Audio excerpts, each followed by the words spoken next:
Good afternoon, everyone, and welcome to today's press briefing on the United States Security Council presidency. Before we go to your questions, Ambassador Thomas-Greenfield will deliver a few remarks and then take us through the May program of work. Ambassador? I did say good morning when I walked in. I meant to say good afternoon to all of you. It's great to be here with you in person. I'm recalling very fondly my first event here, just days after I arrived as the U.S. Permanent Representative. I was very much a neophyte. You guys were frightening to see across this space for my first time, and I have thankfully got to know many of you, and it's really has been wonderful working with you, and I look forward to continuing that. It really is a privilege to talk to you today about what we have planned at as the United States assumes the presidency of the United Nations Security Council. In addition to the start of my presidency, today is also World Press Freedom Day. So before I dive into the details of the month, I want to take a moment to acknowledge in my national capacity the importance of a free and independent press across the globe. A free and independent press serves as the cornerstone of every democracy. We rely on the media to seek out the truth, to challenge those in power, and tell the people of the world what we need to know. We count on the media to expose corruption, to counter disinformation, to facilitate the exchange of ideas, to shine a spotlight on human rights abuses, and to hold governments to account. This work is as important as ever today around the world and here at the United Nations. But too often, journalists are targeted just for doing their jobs. Some get harassed, and I know many of you have had that experience. Others are even attacked, detained, or killed. Today, we pay respects to journalists who lost their lives to deliver the news, to report the truth, and to ensure that all of us can make fact-based decisions that make us safer, stronger, and more secure. Just last week, Radio Free Europe journalist Vera Herich was killed by a Russian missile that struck her building in Kiev. Yet another devastating loss. This is an important moment to reaffirm our collective commitment to the protection of journalists and to the protection of journalism.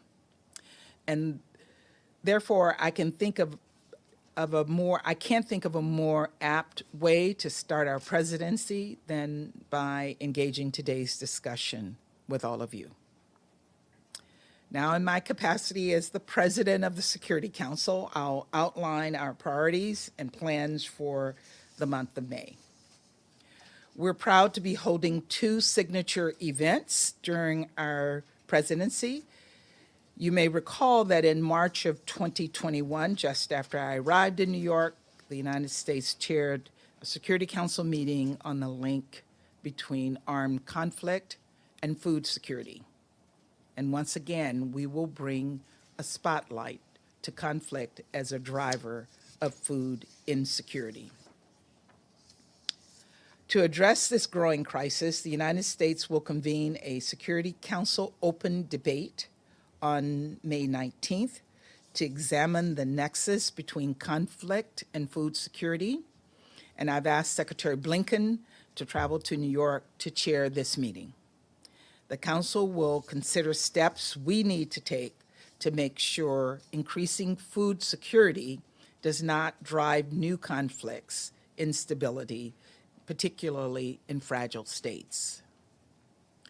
Our second signature event for the month, on May 23rd, will focus on the role of the use of digital technologies in maintaining international peace and security. This is a new and important focus for the Security Council.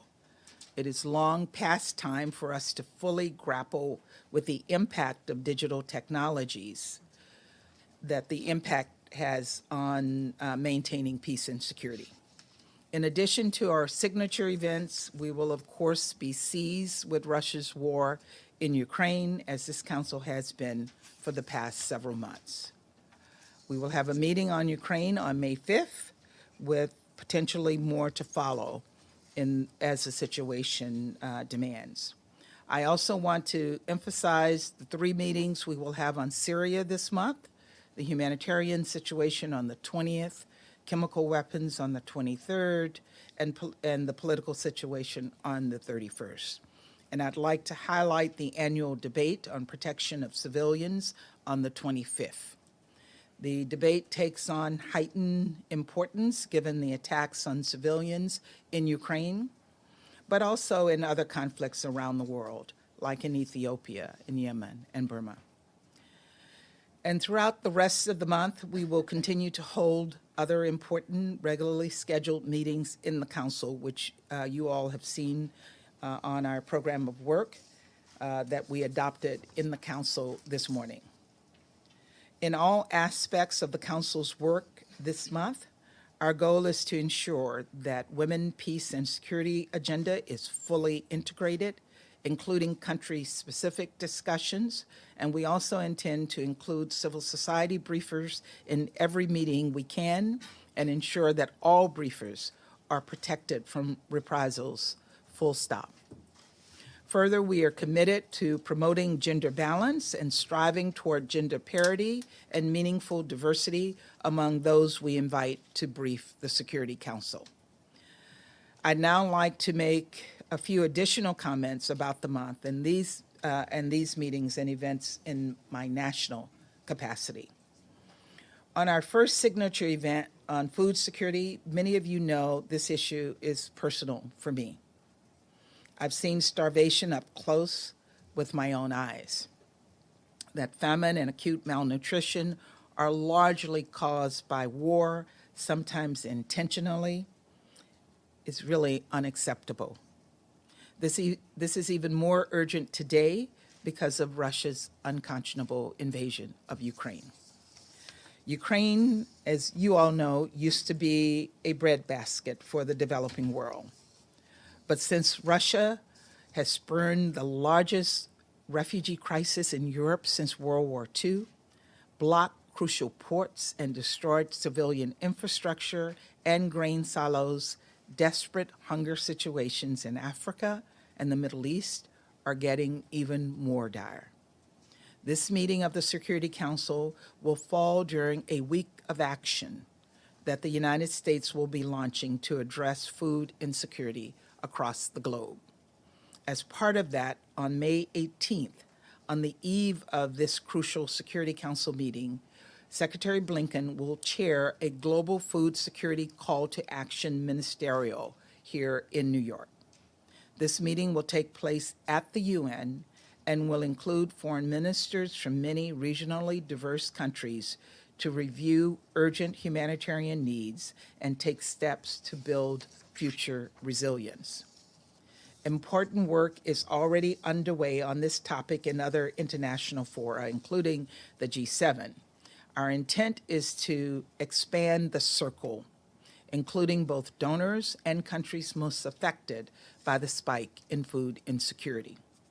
The UN is the right venue for such a meeting, especially given the role of UN agencies in meeting humanitarian needs and implementation of solutions. We cannot look away from the millions who are worried about where they'll find their next meal or how they'll feed their families. With respect to our second signature event, I want to add that peace and security has been completely transformed by digital technology, for better or for worse.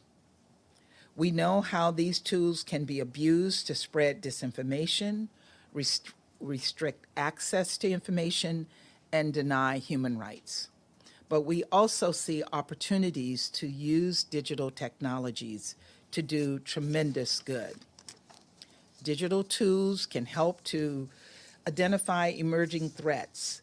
It can protect civilians and civilian infrastructure and reconnect and reunite displaced peoples with their families. They help prosecutors collect evidence to build cases for war crimes, and they connect refugees to host families and employment opportunities. And they help us better prepare peacekeepers to deploy in the field and improve our ability to engage different stakeholders in peace talks.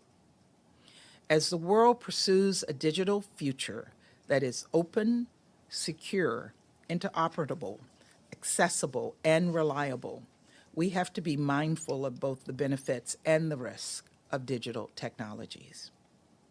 Our signature event on digital technology and international peace and security will contribute to the Council's understanding of the evolving landscape.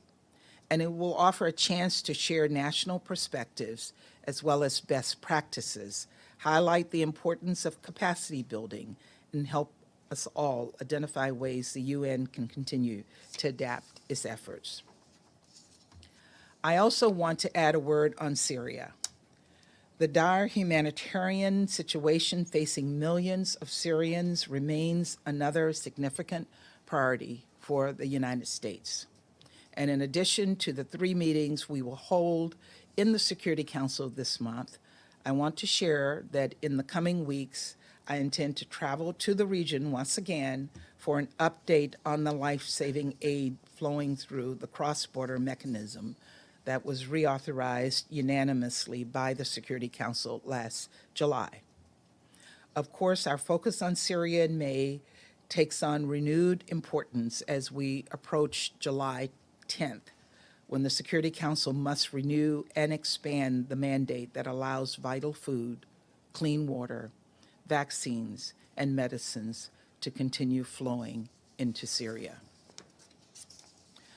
Finally, I want to note that on May 17th, we will be hosting a memorial for Secretary Madeleine Albright in the United Nations General Assembly.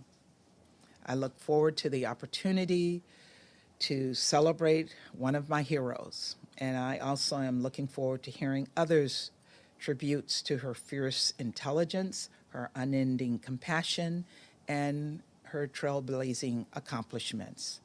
I'd like to dedicate all of our efforts this month in her honor. Thank you, and with that, I'm looking forward to your questions. Olivia. Thank you, Ambassador. Edie, would you like to kick us off? Madam Ambassador, on behalf of the United Nations Correspondents Association, thank you very much for doing this briefing. A couple of quick follow-ups and then a question. Will the Secretary General be briefing on Ukraine on the 5th? And are you expecting any outcome documents from your 2 signature events? And then I have a question. That's just, well, my question is, given the criticism that the United Nations, especially the Security Council, has come under internationally for not being able to do anything significant to stop the war in Ukraine, I wonder if there is anything else that the United States is planning, perhaps in the GA or elsewhere, to try and bring this war to an end. Thank you, Edie, for all 3 of your questions. We have invited the SG to speak on the 5th, and he has accepted to speak.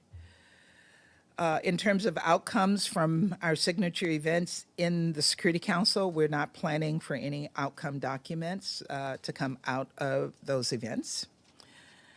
And in response to your question about the criticism of the Security Council not being able to stop the war, and if there's anything else we are planning, I think while it has been a challenge, the Security Council has been extraordinarily successful. We have been successful in isolating Russia in the Security Council, and that's a significant success. We have been successful in unifying the voices condemning Russia in the General Assembly, but it came about because there was so much support for it in the Security Council. And getting 141 votes to support that effort was a significant success for all of us.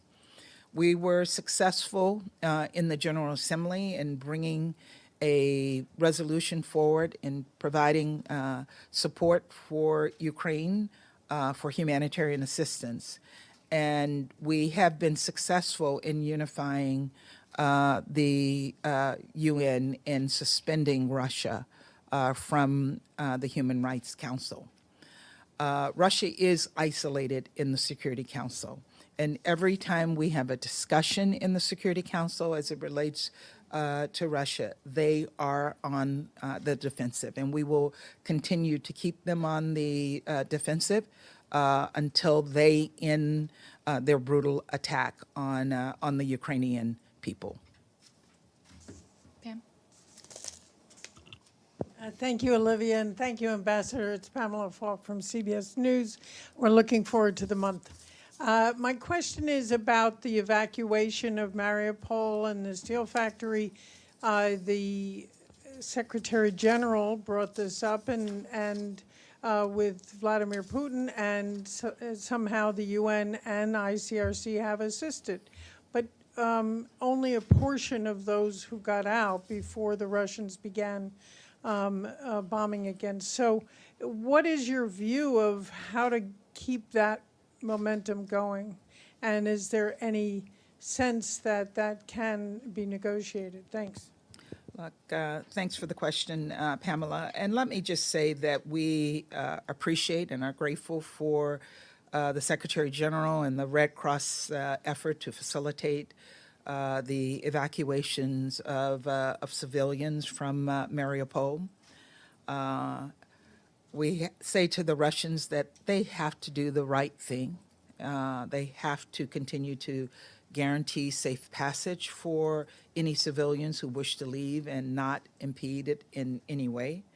And they must also allow deliveries of humanitarian assistance, particularly food and medicines, to those who are left behind, as well as safe passage for volunteers who have gone in to help those individuals.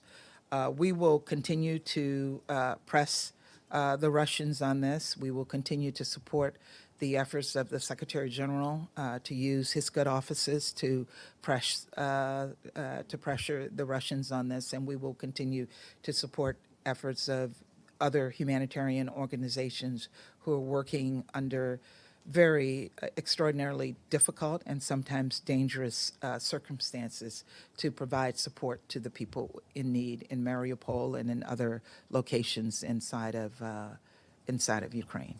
Thank you. James? James Bays, Al Jazeera. Can I ask you how the situation in Ukraine is affecting the Council's work overall? Has it altered the tone? Is it business as usual? Are you engaging socially with your Russian counterparts? And is it polluting diplomacy on other issues? That sounds like three questions, James.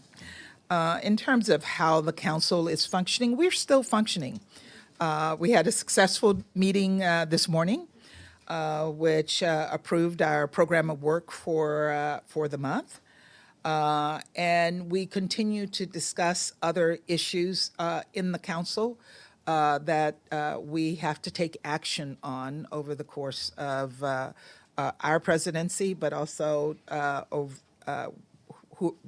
depending on whoever is president.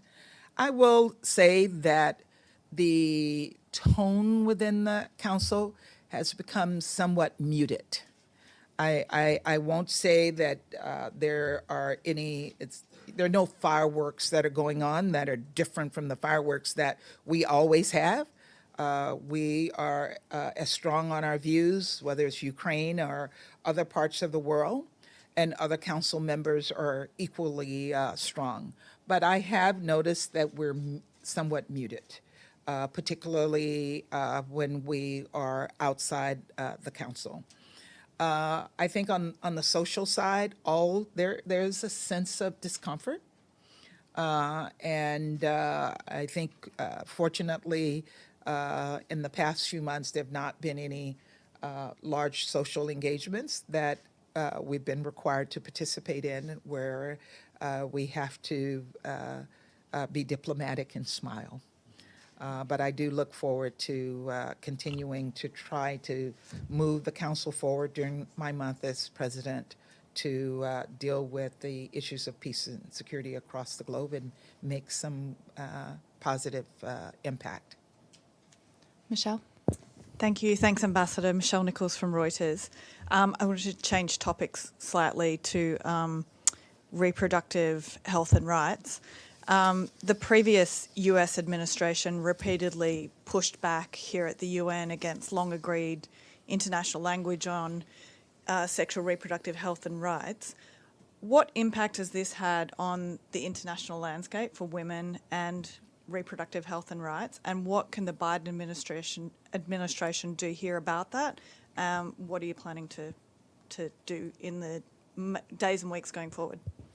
Thank you for that question. You know, when we came back in January of 2020, we restored U.S. standing on this issue.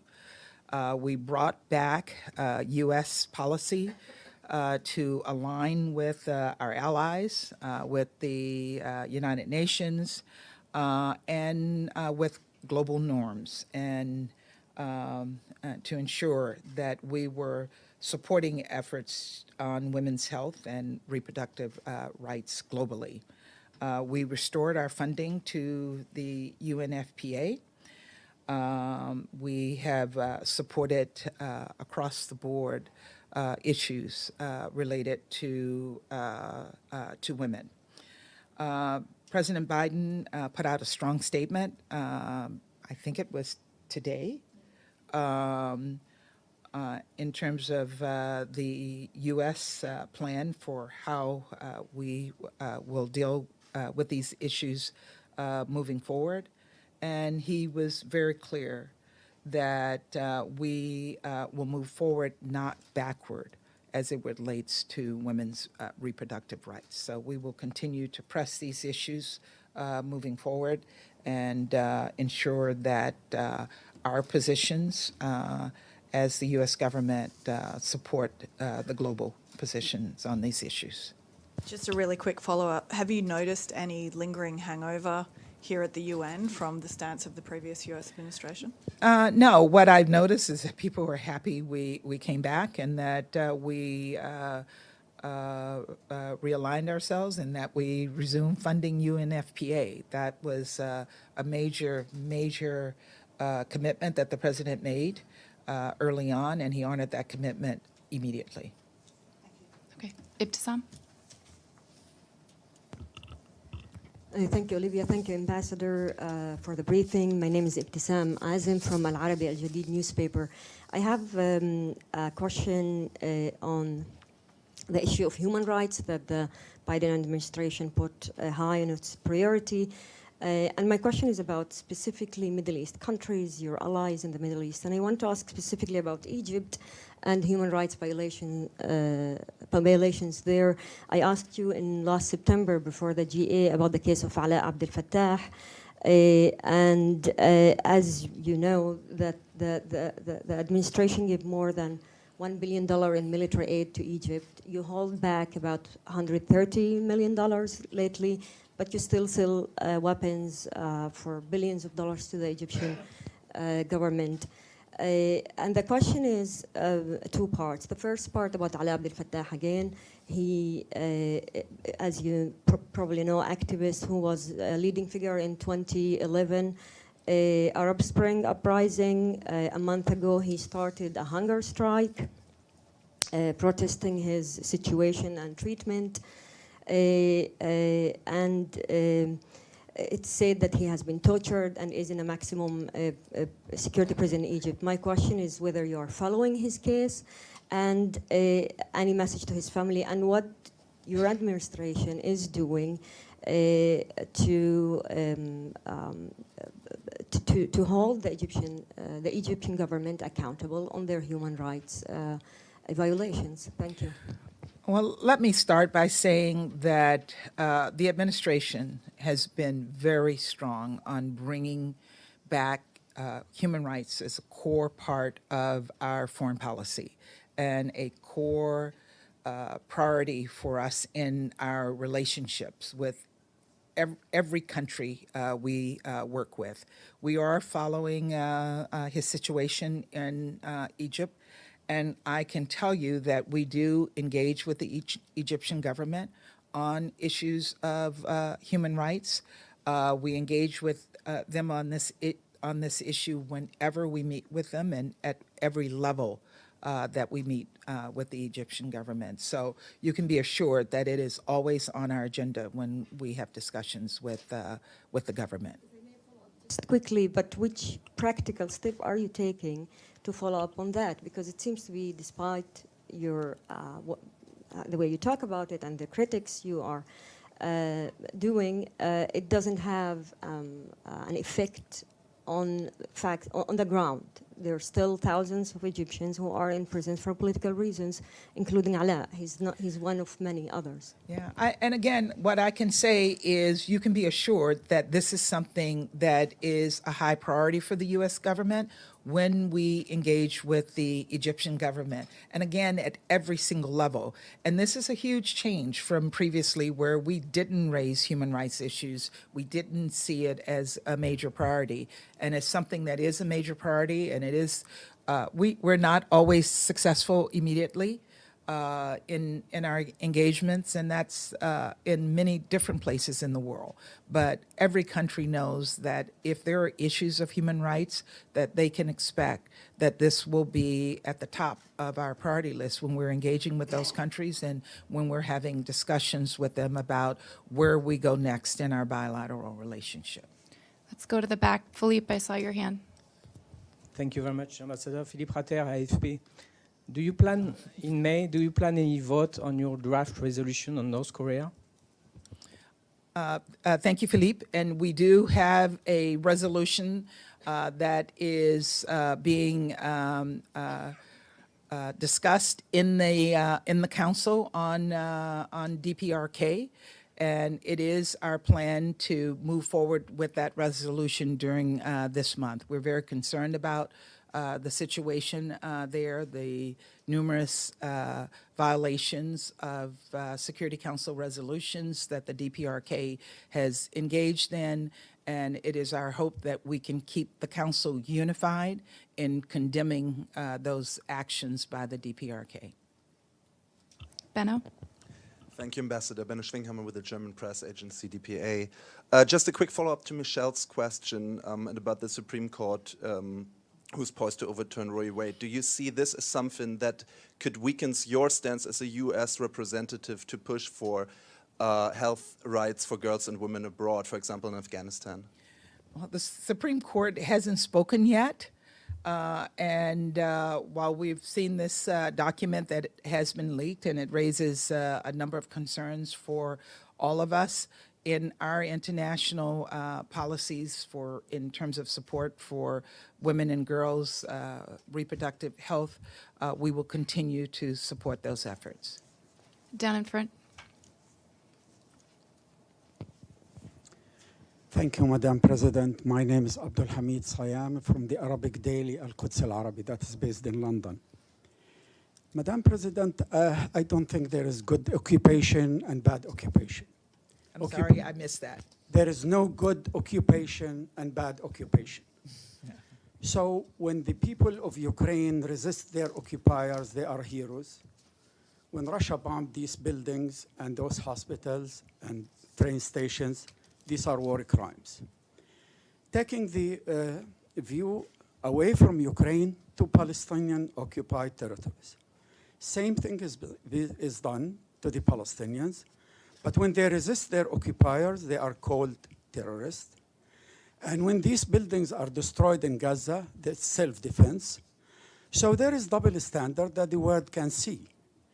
What can be done to unify the speech of the United States and its policies to stand against occupation, against confiscation of land, against 6,000 Palestinians in jail, against putting children in jail and putting on a military trial, and speaking not only stating that you support the two-state solution, but putting some pressure, because you give Israel $4 billion a year, so that it can redress some of these atrocities committed against the Palestinian people for over 55 years. Thank you very much.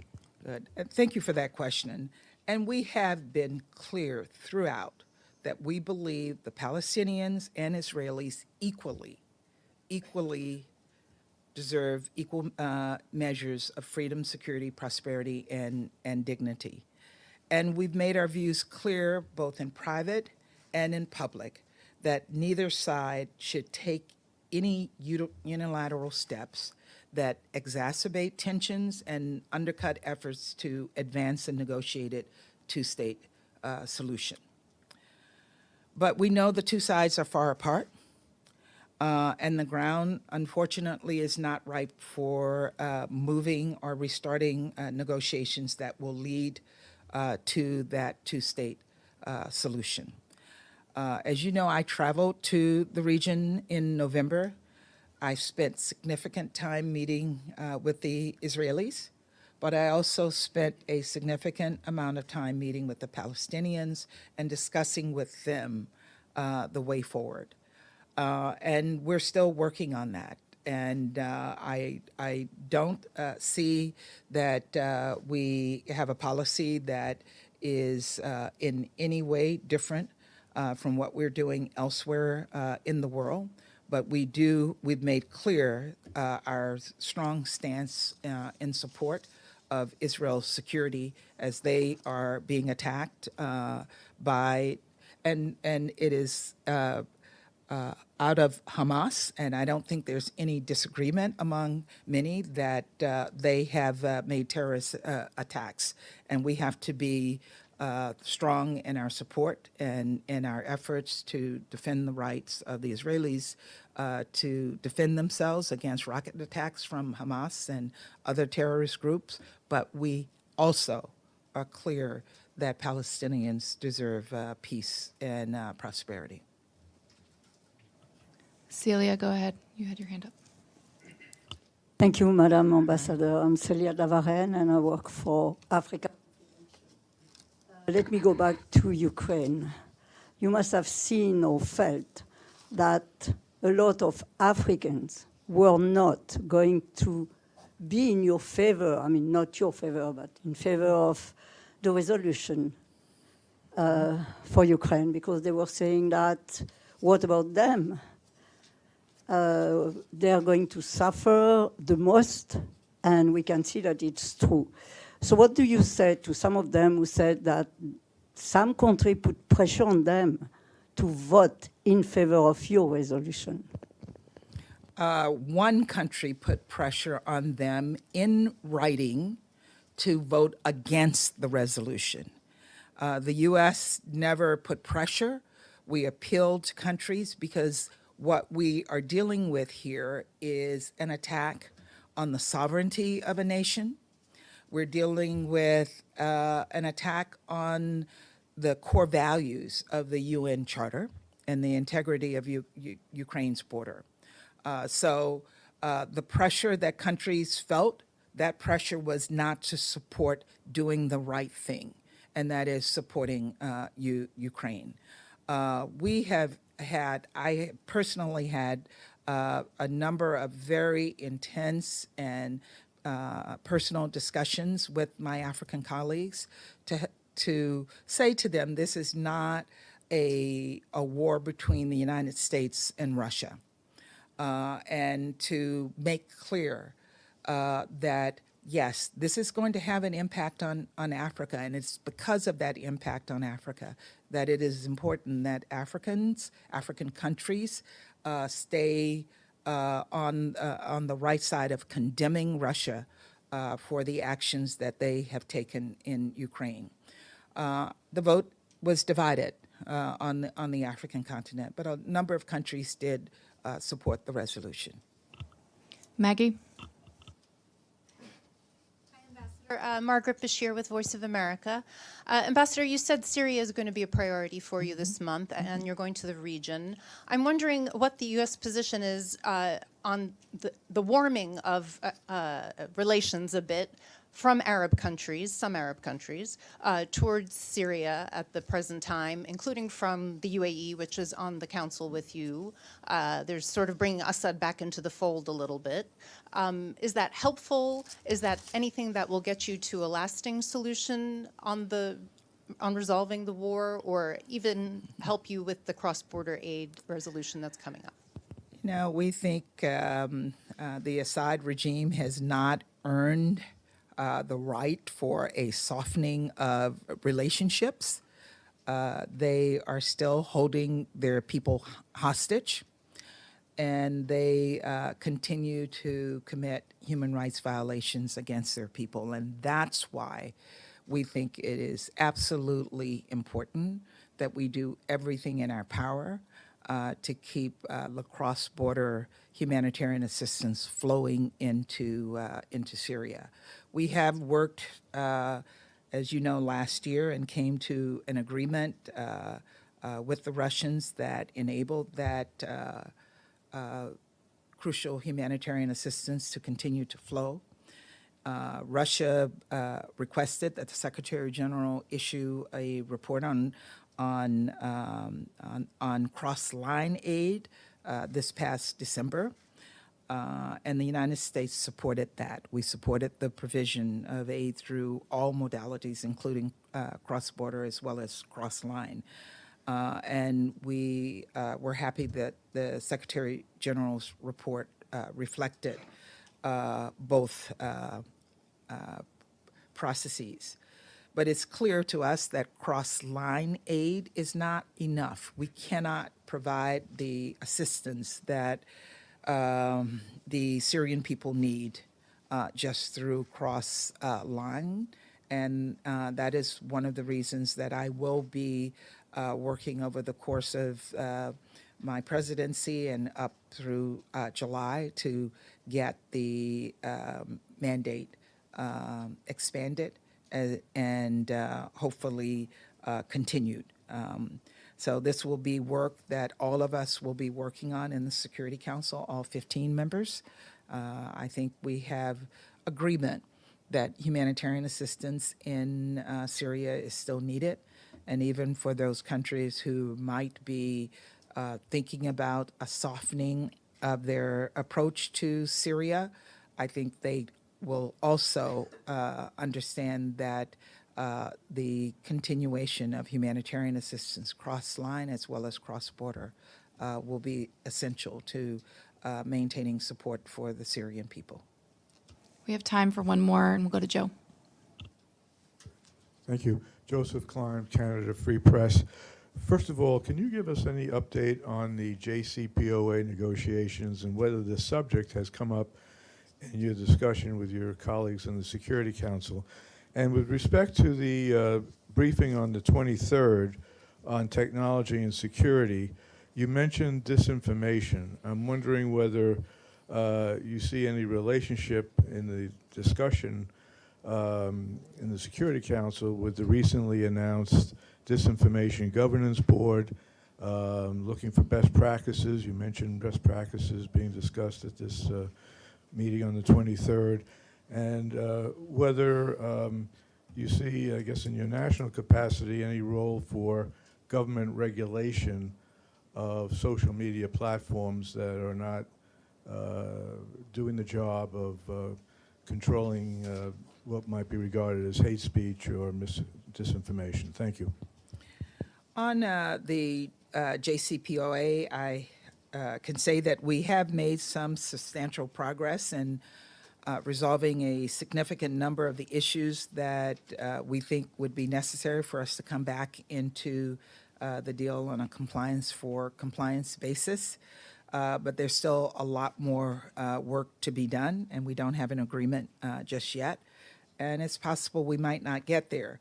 Of course, if diplomacy does not succeed, then we'll continue to work very closely with others in the international community to increase the pressure on Iran. The president made a solemn commitment that Iran must not be allowed to acquire a nuclear weapon, but he also made a commitment that he was prepared to go back into the JCPOA. So we're continuing to work on that effort, and we'll see where it leads.